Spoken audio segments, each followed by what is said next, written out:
Welcome to the Emerge podcast, where Ronnie Doss shares insights regarding life, leadership, and personal development. For more of our resources, visit ronniedoss.com. Now, let's join the podcast. Hi there, this is Ronnie Doss. My team and I are really excited that you decided to stop by. You know, I've spent the last decade working with individuals from all over the world to help them transform their thinking and enhance their life experience. Not only do I train teams at some of the most successful companies and organizations in the world, I offer coaching programs specifically designed for individuals much like yourself that are committed to increasing productivity and achieving personal goals. I've had powerful mentors along the way that have taught me principles that absolutely shifted how I was living my life, and those principles I want to share with you. My passion is people, and there's nothing more exciting than seeing a life transformed for the better. This is what I've decided to give my life to. So hop over to ronniedoss.com to check out some of the video programs I personally designed to help you build stronger relationships, improve your communication skills, and develop an intentional mindset. I know these resources will assist you in finding a greater sense of purpose, staying focused on what matters, and breaking through old mental barriers. Get ready. This is your time. We all have insecurities, right? Like, I've coached lots and lots of people. My wife and I were discussing this morning the number of teams and the number of people that we're reaching every week with what it is that we do in our live virtual sessions and Google Hangouts and Zoom, all these words that are now becoming so popular because of the pandemic that we're in and people working remotely. But insecurity, it's something that's very real for all of us on some levels. I think that it's something that, to a degree, if we don't work at and address, it can continue to remain very dominant in our life, or even can grow to become something we're so much more familiar with that when we're not feeling a bit insecure or worried about a future outcome, that even when we're not focused on what it is that causes us to be insecure, if we try to do something new, randomly, spontaneously, there's a little voice inside of us that reminds us of who it is that we've been, what it is that we've memorized as far as emotions and thoughts and pictures and images. And it causes us to want to stay in the same place. One of the things that I've said in the last couple of weeks to a few teams is that stuck sucks. And it does. You can stay stuck on any level, and it's not that you can't be grateful for any level that you're at. Hopefully you're grateful for what you've achieved and for the things that you have and for your family and the ability to do what you do and be able to listen to a podcast like this, have technologies, have the capabilities to have running water and a roof over your head and food on the table, so to speak.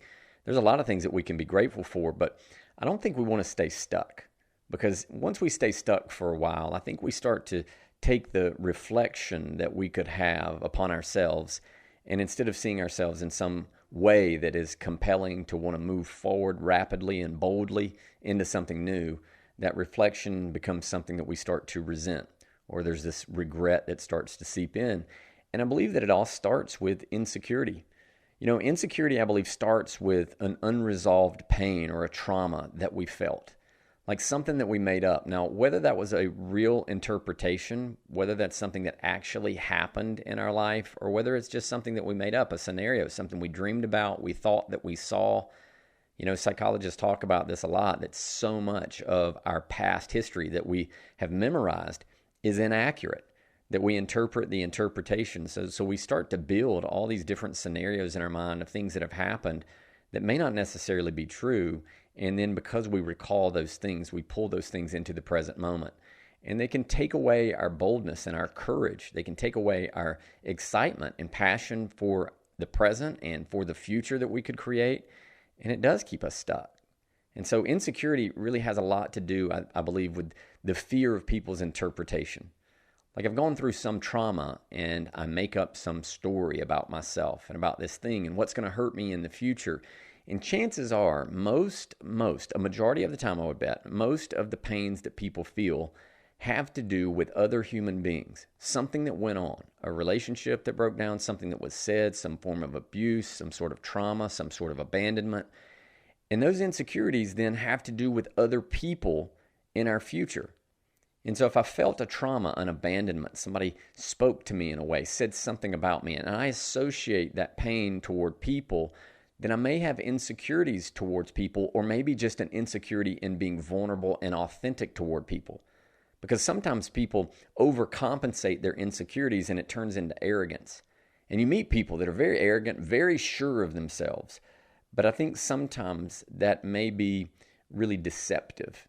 If you've ever been around somebody who seemed to be very arrogant because they thought they were all that, if you find out that when the pressure is really on, they crack. And when they crack, it's almost like they'll weep and go, oh my gosh, I've screwed this up. I didn't take care of this. I was mean to this person. I took advantage of that person. I've heard those conversations before. We've seen those conversations before. Those are very real. And so a lot of times people overcompensate for these insecurities and it creates arrogance. John Wooden said that arrogance is simply confidence that has spoiled. And if we're not careful in our life, we can create pictures and think of scenarios and so forth that they can really spoil our beingness. And our beingness is really what I believe helps us to move forward and to do better in a more consistent type of way. You see, doing something one time is simply part of the process. Like you have to start at doing something once. Doing is a one-time thing. It's task-oriented. But being means that I've mastered that task and really the thinking that leads to taking that step toward that task. And this comes from practice. It comes from practice. And so there are a few things that I wanted to give you here today, because if insecurity is something that's real in your life, and I would bet that it is in some area. Maybe you're insecure about your money. Maybe you're insecure about where you live. Maybe you're insecure about how you look physically. Maybe you're insecure about your intellect and how educated you are or aren't, or where you came from. Whatever it is, I want to give you just a few things here about insecurity. First things first, most people want to have an invite to get to another level, like an invite at a table of another level, without creating the insight within themselves that actually earns that seat.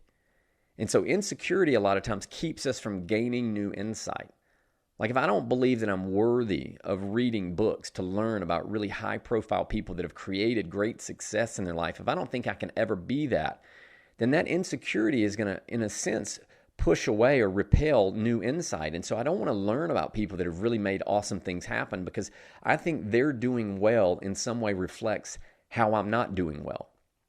And so, people will mention, Ronnie, you're getting invited to go to some really cool places. How does that work? And what I've learned about the invite is that if you want the invite, you have to bring some insight. Because people that are really making things happen, really successful in certain areas, they don't waste a lot of time.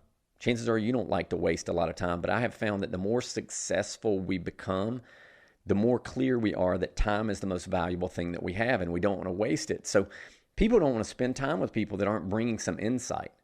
And so I could ask you, what are you reading? What are you learning specifically that you think is going to create some space for you to sit at a table of influencers, people that are making things happen? Like if you really want something great to happen, chances are you're going to need some good people around you. And what are you bringing to the table? If you want to keep getting an invite to the table, what are you bringing to the table? What are you bringing to the table of your day? And maybe it's not a table of mentors or influencers. Maybe it's just the table of your life. Like, what are you bringing new every day? Is it intentional, or do you think that your growth is just natural? Because it's not. It must be intentional. You must intentionally gain some insight if you want the invite. And that can help with your confidence. If you gain some new insight, see things from a different perspective, you can speak certain things and you go, wow, I didn't even know that I knew that, but it's because you've tucked away some good things in your mind that when the time is right, those things will come forth, but you have to put those things in. You've heard me say it before, you can't export something that's not homegrown, and that doesn't mean you have to organically grow it yourself. You can actually take insight and wisdom from other people and add it to your arsenal, put it within your memory banks by studying and learning through repetition. And I think this gives you confidence, and it has me. I just know that I'm more confident because of the books that I've read. And because I've read books, I have something to say. And the people that I've met, and the conversations that I've had, and the circles that I've been invited into, it's been great. And by no means am I ready to quit. I know that there's going to be other levels. So what does that mean? Well, I'm gaining more insight. It helps me to be more confident. Another thing here is that you got to be willing to confront some of the dark to allow some new light in. Like you got to look at what the stories are that you've made up. You really do. Like you got to look at it. It's like I was doing a coaching session today, and we were talking about some of the anxiety that comes from building a business and then being like, oh gosh, what if I lose it? And I said, basically, I understand that that's a very real thing, but why would you focus on the scenarios of what it would be like if you lost it? Because that's burning so much energy. Why not use the energy to focus towards creating more and better and being more innovative versus trying to always avoid doom and gloom in the worst case scenario? You've heard me say it's called awfulizing. You create the worst case scenario in your mind. And the reason that we do this, just so you know, is through thousands, if not hundreds of thousands of years of evolution in our mind and our brain, how our brains work. Now, I do believe God created us, no doubt, but I believe that our brain has the ability to evolve and to adapt. And I think that because many, many centuries ago, we didn't have running water. We weren't in a temperature-controlled environment. And people were out on the plains, the open sky, and they were really fearful of wildlife. You know, we live in Arizona, right? Like, we live up against the desert and the wash, and like, there are javelina that walk up, coyotes that walk up, there's scorpions out there, there's rattlesnakes out there, there's things out there that can hurt you. And if I had to sleep out in the wash at night, then I'd probably be a little more on my toes as to watching out for a really worst case scenario, some doom and gloom that could happen because of a venomous snake, right? Or a wild animal that could hurt me. And so I think that that's been very prevalent for us up until, maybe in the last century where there were so many conveniences. I think our brain still has some of that residue in it to want to look out for worst case scenarios. And that can be good. We can use that to create fail safes in case something were to happen. But it's very easy also to live in this place of awfulizing simply because of things that have gone on with our ancestors before. So it's very real, but I think we have to confront that now and say, is this relevant in the present moment? Because chances are it's not. Right? It's really not going to happen. Typically what happens, we become very insecure when we thrust ourselves into a scenario that hasn't happened. It doesn't really even exist at this point, but we create it in our mind. And because our mind's so powerful with imagination, it's like having a dream. You can have a dream about something bad and wake up and be scared to death. Now, it was just a dream, but the physiological response to that imagery is so profound that you can wake up and be angry at somebody for something that they did in their dream. You can feel awful for something that someone did in your dream that you created. It's not even real, probably didn't even make sense, but you can still feel that way. You see, this is what our imagination can do. And so if I recognize that, then the imagination component, am I imagining good stuff? Am I focusing on things that are going to cause me to feel very compelled and very confident? Or am I going to focus on things that cause me to want to feel stuck, to stay safe and always guard myself? Which is it? Because it really does have to do with focus. And so I think what we oftentimes want to do is that we want to achieve something without achieving the thinking necessary to acquire that thing.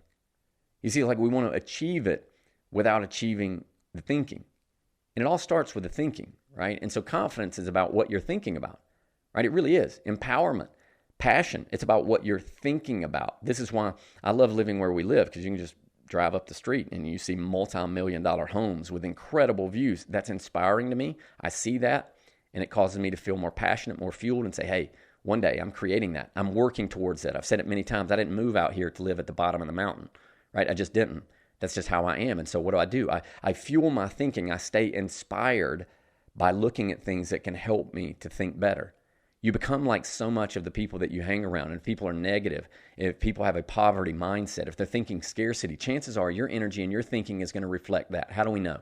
If you hang around people that are bull riders and are in the rodeo, there's a chance that you could maybe want to do that at some point and didn't even know it. You hang out with skateboarders, you may want to start skateboarding. My daughter Kennedy's been watching this movie. It's called Soul Surfer. And it's about this girl who was a young amateur surfer, and she was bit by a shark. And it could, for most kids, I think it would probably be scary to see that and think, oh, the shark's in the water, but not Kennedy, our daughter. She's like, I want to surf. Get me a surfboard. I want to do it. She goes, I know that the sharks aren't bad. That was an accident. That shark bit her and found out that she wasn't food and that they made a mistake. I'm not mad at the sharks. This is the stuff Kennedy will say. It's incredible. But, when you hang around with people that are doing certain things, you tend to want to do that. So if people are being negative, acting like a victim, talking like a victim, gossiping about people, we tend to want to be like that. So if you're hanging around people that are fueling insecurities in themselves and talking about how insecure they are, it's like, wow, you're really overcompensating here. A lot of times people will overcompensate with their profession. They'll only talk about what they're doing in their profession because they don't want to be honest about what it is they're dealing with in their life. So they don't confront the darkness to let the new light in. They just keep up doing the same old stuff, talking about the negativity and all that stuff. And so a few things here, and I'll be done today. Usually I keep these around 10 minutes or so. We're running a little longer than that. And hey, that's okay. These might go 30 minutes. I don't know. I think it's worth it. I think you're worth it. I'm worth it, right? I'm worth putting together the talk and the ideas and the concepts because it helps me. Jordan Peterson said sometimes you have to talk to figure out what it is that you think. And so when I write out content, sometimes I'm like, wow, that's good. I can think that way for sure. But here's 3 things really quick. Commitment, fuels consistency. Just remember that. You got to figure out what it is that you're going to be committed to before you can do it, before you can be consistent. And so if you really want to change something, you've got to decide what you're going to be committed to. This is specificity. This is aiming at something specific. Very important, right? Because if you don't know what you're aiming at, you're going to hit a lot of other targets, but it's really hard to hit a target that you don't know what it looks like, and it's probably moving. And in our world right now, things are moving very, very quickly. Would you agree? Things are moving very quickly. So you got to know what you're aiming at. That's commitment. So commitment fuels consistency. And then the second thing is that consistency then creates confidence. You see, when you see yourself doing something that maybe you thought you couldn't do and doing it over and over again, you start saying to yourself, yes, this is me. This is who I am. So if I can do this, then what's next? What else can I add? How can I expand? How can I grow myself? You see, that's a really powerful thing. And so consistency, are you being consistent? If you know you need to be consistent in something, saving a little money, investing a little money, working out, exercising, eating a little better, can you start with something small, check it off the list, and then move into it? Because most people are like, man, I know I need to exercise. I need to save a lot of money. So they start trying to save everything, and they just know they can't do it. What if you start small? One step. It's the small steps that lead to the big leaps. I say that so much. And so if I can be consistent with something over time, it's going to fuel more and more confidence. And then here's what I know. Last thing, and I'm done. Confidence creates the space for better things to enter and stay in your life. Confidence creates the space around you for better things to enter and stay in your life. It's like an adhesive. It's like being sticky. The more confident you are, the things stick to you better that you want in your life. Because sometimes if you're not confident, right, and you haven't done the work consistently and you haven't figured out what you wanted to be committed to, something might come into your life and you may push it away because of your fears and your insecurities. And it's very easy to do that. It's easy to sabotage and abandon. And so what do we need to do? Well, the first things first, we need to figure out what we're going to be committed to in our day-to-day life. Even a small thing, what am I going to commit to? And then start being consistent. And as you start being consistent with that, your confidence grows, and the next thing you know, it's like the adhesive there. It's like you've got duct tape on you and things start to stick to you longer and you start to say, yes, this really is who I am. And you start to become something that you believed you could be when you first decided to commit. And I'm telling you, if you don't believe that you can be it, you're wrong. It's a false truth that you're starting to believe about you because maybe you haven't achieved it yet. But I know today is a day to start. I think Ronald Reagan, it was a great quote I shared a lot, became the president, right? President started out as an actor, then became a governor, then became president of the United States, right? He said, I often think about what I could have become if I would have actually applied myself. And I think about that, and I'm like, man, so many of us just don't apply ourselves. We're doing some good things. But what if we decided to be committed to another level and then be consistent with it just a bit and move into that strengthening ourselves and our beingness, expanding our capacity a little at a time, and then doing the work and being graceful with ourselves, being patient with ourselves, being kind to ourselves. Because I don't know about you, but I wouldn't want anybody around me that was speaking negatively about me and saying ugly things about me. And so I got to be really careful that I don't do that to myself because I'm not being confident. And so there's some work that we can do in being confident. And I know that you have what it takes to continue to grow and to continue to get better. Now's a great time to do that. It's a great time to start. Best time to plant a tree 30 years ago and today. So let's start today and do some different things. This is Ronnie Doss. Thank you guys so much. Please share this podcast. Please share it. Our numbers are spiking like crazy. That is so inspiring for me. We see that. My wife and I, we look at it, we're like, wow, we're reaching people around the world and we're getting feedback. Please send us some feedback. It's wonderful. Rate the podcast. Please share it. If you're an iPhone person, hit that up arrow, share it with people you know, copy the link, put it on your social medias. You never know. Somebody might hear something absolutely change their day, change their life. I know that happens. And so thank you guys so much. Please share the podcast. Thanks for listening and being awesome. I appreciate who you are. I look forward to talking to you again very, very soon. Take care.